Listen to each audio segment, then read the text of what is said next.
ready for the Blackout Part 2? Come to this blackout ready to have fun. In July 16th in Atlanta, Georgia. It's almost time for the blackout. Hey, is you ready for the blackout? Hey.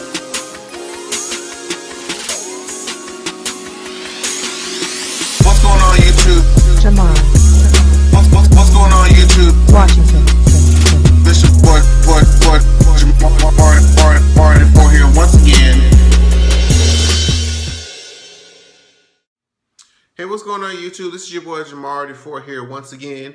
And before we get into this Love and Hip Hop Atlanta review, I want to remind you all, it is almost exactly 2 months away from this year's annual Blackout event. If you guys remember, this is being hosted by Sweet Addictions TV and The Scorpion Show, along with myself, Bessie Miles, Miss PTV90, your boy New, Forrest Rocks, DJ's World, Ashley Miller. We're all going to come together, party, answer your questions, drink, have a good time. We're going to be going off to Six Flags the Friday before, so make sure that you guys send your $25 to sweetandgreetc@gmail.com, or you can purchase your tickets at the actual event before you walk into the door. Either way it goes, make sure you guys come out, party with us, and have a good time. It's going to be lit. So, now that I've gotten that part out of the way, this Love and Hip Hop Atlanta episode relatively, for the most part, was boring, honestly. But we're going to get, to the parts that were actually interesting, or at least just pull out the important details of stuff that we have to talk about. So I'm going to basically talk about how we started with Carly Red and Scrap. That's going to be the new thing. So he's into the store, and I guess she wants to talk to him about some deal or something. Honestly, we've come to the conclusion that this is not real, right? This is just like a big urban ghetto soap opera, right? So I guess now they're supposed to be together because apparently life, as she describes it, hasn't been as attentive to her. And I can kind of relate because I'm just getting out of a situation where basically me and this person, we were, going good and strong for a while. And all of a sudden they just disappeared. Couldn't answer phone calls, couldn't return text messages, just being real, dodgy and flaky about it. So, shit, I understand, because when somebody be like that, you're like, shit. I'm about to be sitting here waiting around for you to act right. While you sitting over there doing whatever it is that you want to do, I'm going to be doing what I want to do. Okay? So, I was feeling Carly Red with that one. I was feeling her. But she goes and talks to Dime about, her finding her new man or whatever. And apparently, throughout this episode, Dime just seemed like she's just so clueless as to what's going on. It's like she didn't know that she didn't know that I guess Carly and Life were having issues ever since that Playboy shoot that she did. And later on, she didn't know that Bambi and Scrap were together. And I'm like, that was a long time ago, felt like. They said that was broken up for a while, but that's neither here nor there. So while Carly is sitting there giggling like a schoolgirl, probably looking at some nudes that they had to blur out on VH1 that she got from Scrap, Dime comes in and says that apparently Little Scrappy, the one that we know that's been on the show, has barely been texting her talking about, I want to spend time with you, this, that, and the fourth, and blah, blah, blah. And even though Dom was kind of being like, I ain't really messing with him like that, I felt like she secretly wanted the attention because her attitude is the body language trying to make it seem like, oh, I don't really want him, but I kind of want him. I'm just like, okay, all right, Dom. So Carly meets up with K. Michelle and they discuss, they catch up and things like that. They're shooting her music video for the Mindful song, which I do like that Mindful song, but she wants to basically pull the same thing that Jocelyn did and invite them to a party about her music and get them together, I guess, to teach these bitches a lesson. That seems to be like the running theme is like, I want to go and teach these hoes a lesson. I'm like, I'm not understanding the thought process here is like, I want to show them my success. I want the best way to revenge is show success.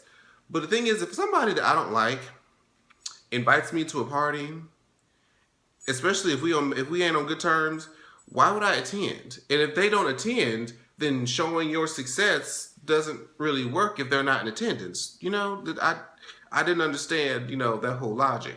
So Carly and Dom meet up with Rashida and Mimi, and she's pretty much handing out the invitations, and they're just like, girl,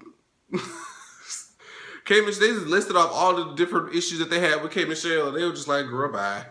I'm just like, yeah, like, how, I don't understand the plan of how this was supposed to work. Like, it would have been different if they, well, I guess, tricked them to coming, because I'm like, why would you even show up to an event like this if y'all beefing? That didn't make too much sense to me, but that's neither here nor there.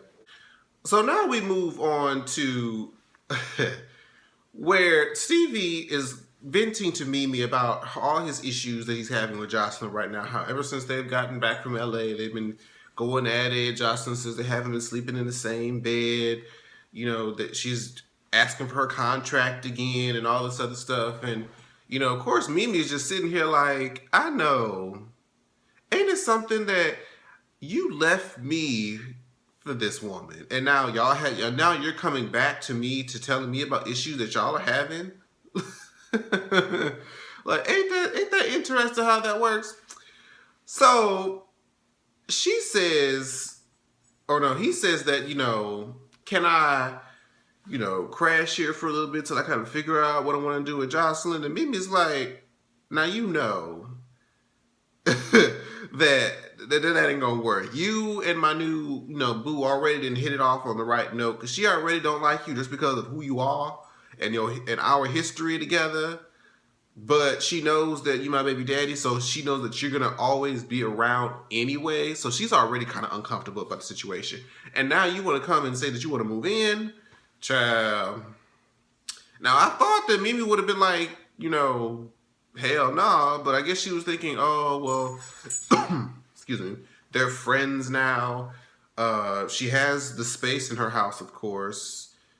Eva wants to be, you know, with her daddy. But I'm thinking, like, I mean, it's not like Stevie J is broke. Okay, if Stevie J really just wanted to leave the house, he could easily, I'm sure he has some kind of rental property. I'm sure VH1 can rent him out, even just a hotel room. You know what I'm saying? Why you got to stay with Mimi? It's like, you just trying to be here to fuck up my relationship, because I'm sure you do not need to be here right now. But so for some reason, Mimi decides to oblige. And she has to, of course, tell Chris about this, because if he's going to be living in her house, the whole thing just doesn't make sense. Why, if you know that you are in this new relationship, you say you're as happy as you've ever been, why would you incorporate and involve this man that you know is a detriment to your relationship? It just seems like you would be like, look, I love you, you know, I support you, but you can't stay here because it's going to mess with my relationship. I don't understand why she couldn't say that, or at least if she wanted to support him, get him a hotel room. You know, I don't see why she just felt like he had to stay there with her. So when she finally discusses this with Chris, and Chris is like, no ma'am. I mean, she said it in the nice way, saying, you know, I don't want to get in the way of you and your family, and you do what's best for your child, and, you know, I'm just going to take a step back, let you figure things out. That was the political way of her basically saying, I ain't finna deal with this shit. You got too much going on. You got the whole 14, 15-year history with this man. Y'all got a child. He's hella disrespectful, and, you know, but if you just insist on helping him out, then I'm just going to throw my hands up and be like, look, y'all go do what y'all need to do, but I ain't going to be in it. And, you know, Mimi had to respect that, but I'm just like, Mimi, you clearly still care about Stevie more so than you can care about anybody else, because I knew if it were me, there was no way, if I was as happy as I claimed to have been, there would be no way that I would have jeopardized that, especially the way that Stevie was acting. Like, it would have been different had Stevie tried to be more respectful to Chris when they first met. But he was, you know, acting a fool out the gate. So, that part didn't really too much make sense to me. So, but Chris did what I did. So, and then Mimi over there crying and whatnot. I'm like, girl, you did this to yourself. So I don't even know why she was giving all that waterworks. But best of luck to you. So now we get to this last scene, which was incredibly petty because I didn't understand what the purpose was on. Well, okay, let's set the scene up first. So they're at the club. I'm not sure what reason they're at the club. I think they're just going out. I think no. Yeah, I think they were just going out. Rashida, Dime, went out to a club and met up with Bambi and her date. I forget the young man's name. So they walk in, and I guess, Dime was like, who is this guy that Bambi is with? And, I thought he was still with Scrappy. I'm like, girl, have you not been paying attention? It's 12 o'clock. Bitch, I know that. Anyways, yeah, you see it's 12 o'clock and it's time to go to the ass to bed. So they're sitting there, and like I said, I forget the young man's name, and I don't know why I wouldn't call her Jasmine. Jessica Dime is sitting there like, oh, well, I didn't know that this is your girl, this is your boyfriend, or y'all dating. I'm just, oh, that's cute, but I thought you was still a Scrap. I don't understand why Jessica felt the need to be like, oh, so y'all are together. That must be the reason why Scrappy's sitting on my phone. I'm like, why did that even need to be made known? Like, especially if you don't really want the guy anyway. And Bambi gave the right response. She was like, I mean, that's great, but it's really none of my business because we're not together. You know what I'm saying? And it just came off like Dom was trying to just be messy for no reason. And I don't think that she had any other problem with Bambi other than the fact that her and Scrappy were together. So for her to make this whole ordeal about, oh, I'm doing Scrappy now. Well, I'm not doing it. I don't know if they've, gone that far. But, he's texting me, he's calling me, and and Bambi's basically trying to say, like, look, there's no need for you to even be coming up in here saying that because, I mean, what relevance does that have to me? Clearly, I'm dating somebody else. Clearly, he's trying to reach down at the bottom of the barrel to date you. So, you telling me that he's been contacting you has what to do with me exactly? You know what I'm saying? But Jessica Dime was over there talking about oh, well, I can do what I want. I'm telling you, I'm going to do that and forth. I'm just like, but why though? What was your purpose? What was the significance of you trying to come and tell me about somebody who I'm not even dating anymore? Like, am I supposed to feel jealousy of some sort? Am I supposed to feel some type of way? Like, what is the end goal for making this statement? You know what I'm saying? And so they feel like they about to fight, and I'm just like, but for what? But for what? Like, Mona, child. But anyway, that was a pretty, basic synopsis of this episode. It was kind of meh, but I didn't do last week because I was in California when it was airing, and I just didn't feel like trying to come back and record the video. But I need to also make sure I do the Drag Race finale thing tomorrow. So, yeah. And that was this week's episode. Make sure you guys like, comment, and subscribe. This is the first time that you see me. I hope you see you back. All my social media links will be in the description below. And I will see you guys next time for the next video. Bye-bye, guys. Like, share, subscribe. Washington.